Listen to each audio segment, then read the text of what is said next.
ఒక చిన్న ఎండతో నిండిన తెలుగు గ్రామంలో నితిన్ అనే బాలుడు ఉండేవాడు.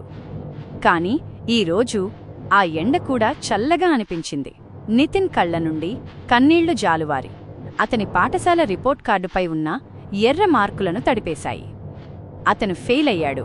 అతని స్నేహితులు కబడ్డీ ఆడుతూ చేస్తున్న సంతోషకరమైన అరుపులు అతనికి దూరంగా వింతగా వినిపించాయి.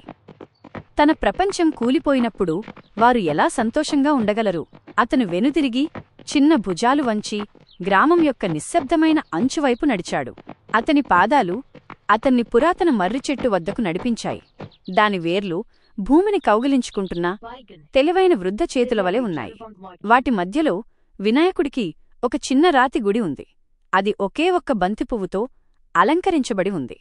నితిన్ మోకరిల్లాడు. ఓ గణపతి! అతను వణుకుతున్న స్వరంతో గుసగుసలాడాడు. నేను ప్రయత్నించాను, కాని నేను అంత తెలివైనవాడిని కాను. నేను అందరినీ నిరాశపరిచాను. నేనేం చెయ్యాలి? ఒక కన్నీటి చుక్క గుడి రాతిపీఠంపై పడింది. అకస్మాత్తుగా గుడి నుండి ఒక మృదువైన వెచ్చని కాంతి ప్రకాశించింది. అది మిణుగురు పురుగునాట్యం వలె సున్నితంగా ఉంది. ఆ కాంతి నుండి ఒక దయగల మరియు ఓదార్పునిచ్చే స్వరం ఇలా పలికింది: ఓటమి అంతం కాదు చిన్నవాడా, అది కేవలం మార్గంలో ఒక మలుపు మాత్రమే. నితిన్ కళ్ళు తెరిచి చూసేసరికి అతని ముందు వినాయకుడు ఉన్నాడు. రాతి విగ్రహంలా కాకుండా కళ్లలో మెరుపుతో, చేతిలో లడ్డూతో, స్నేహపూర్వకమైన సజీవమైన రూపంలో. భయపడకు నితిన్, అతను చిరునవ్వుతో అన్నాడు. నీ మనస్సు ఒక అందమైన పాలరాయి లాంటిది అని గణేశుడు వివరించాడు. ప్రతి తప్పు సమాధానం కేవలం శిల్పి చెక్కే ఒక చిన్న ముక్క. అది నీలో ఉన్న అద్భుతమైన కళాఖండాన్ని వెళ్ళిపడుతడానికి అనవసరమైన దాన్ని తొలగిస్తుంది. ఇది ప్రక్రియలో ఒక భాగం. చదువు పుస్తకాలలోనే బంధించబడి ఉంటుందని నువ్వనుకుంటావు, గణపతి కొనసాగించాడు. కాని అది నీ చుట్టూనే ఉంది. దానిని ఒక ఆటగా చేద్దాం, సరేనా? ఆ కొబ్బరి చెట్లను చూశావా? అన్నాడు గణేశుడు. కొబ్బరికాయలను లెక్కించు. ఆ చెట్టు నుండి ఉన్నవాటిని కలుపు మరియు కింద పడిన వాటిని తీసివేయి. అదే ఆచరణలో ఉన్న గణితం. అప్పుడు అతను ఉద్దేశపూర్వకంగా కవాతు చేస్తున్న చీమల వరుసను చూపించాడు. వాటిని గమనించు. అవి కలిసి పనిచేస్తాయి, బరువైన బరువులను మోస్తాయి, తమ ఇళ్లను నిర్మించుకుంటాయి. అదే విజ్ఞానశాస్త్రం మరియు జట్టుకృషి నీ కాళ్ల దగ్గరే ఉంది. ఇది ప్రయత్నించు నితిన్, గణేశుడు ప్రోత్సహించాడు. ప్రతిదానిలో పాఠాలను వెతుకు. నీ ప్రపంచాన్ని నీ తరగతి గదిగా మార్చుకో. నేను నీతో ఉంటాను. ఇప్పుడు వెళ్ళు. ఒక చివరి వెచ్చని చిరునవ్వుతో గణేశుడు మళ్లీ ఆ మృదువైన కాంతిలోకి మాయమయ్యాడు. నితిన్కు తనలో ఒక కొత్త శక్తి ప్రవహించినట్లు అనిపించింది. మరుసటి రోజు అతను తన తల్లితో కలిసి మార్కెట్కు వెళ్లి ఆమె కూరగాయలు కొంటున్నప్పుడు తన లెక్కలను సాధన చేశాడు. అతను ఏడవడానికి కాదు, చదవడానికి మర్రి చెట్టు కింద కూర్చున్నాడు. ఆకుల గలగలలు ప్రోత్సాహకరమైన గుసగుసల వలె వినిపించాయి.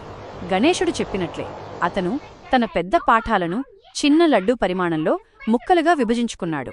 తరగతిలో నితిన్ చేయి ఎత్తడం ప్రారంభించాడు. అతను ప్రశ్నలు అడిగాడు. అతను తన స్నేహితుడికి ఒక కష్టమైన సమస్యను వివరించాడు. అతని ఉపాధ్యాయురాలు శ్రీమతి రావు గర్వంగా మరియు ఆశ్చర్యంగా చిరునవ్వుతో అతన్ని చూసింది. త్వరలోనే తిరిగి పరీక్ష సమయం వచ్చింది. నితిన్ పాఠశాలకు నడుస్తున్నప్పుడు అతను భయంతో నిండిలేడు, కాని నిశ్శబ్దమైన ఆత్మవిశ్వాసంతో ఉన్నాడు. అతనికి గణేశుడి మాటలు గుర్తుకు వచ్చాయి. అతను ఒక శిల్పి, తన కళాఖండాన్ని వెళ్ళిపడతడానికి సిద్ధంగా ఉన్నాడు. పరీక్ష హాలు లోపల అతను ఒక లోతైన శ్వాస తీసుకున్నాడు. అతను ప్రతి ప్రశ్నను చదివాడు మరియు సమాధానాలు అతని మనస్సు నుండి కాగితంపైకి ప్రవహించాయి. ఆ సంఖ్యలు కేవలం కొబ్బరికాయలు మరియు వాక్యాలు. ఇప్పుడు అతనికి అర్థమైన కథలు మాత్రమే. ఫలితాలు ప్రకటించిన రోజు నితిన్ తన గుండె డప్పులా కొట్టుకుంటుండగా పాఠశాల నోటీసు బోర్డు వద్దకు పరుగెత్తాడు. అతను తన కాలివేళ్లపై నిలబడి జాబితాను పరిశీలిస్తూ తన పేరు కోసం వెతికాడు. అక్కడే ఉంది. కేవలం పాస్ అని కాదు, డిస్టింక్షన్లో పాస్ అని ఉంది. అతని స్నేహితుల నుండి ఒక పెద్ద కేరింతలు వినిపించాయి. నితిన్ తండ్రి అతన్ని తన భుజాలపైకి ఎత్తుకుని స్వచ్ఛమైన ఆనందంతో నవ్వాడు. కాని సంబరాలలో చేరడానికి ముందు నితిన్ పరుగెత్తాడు.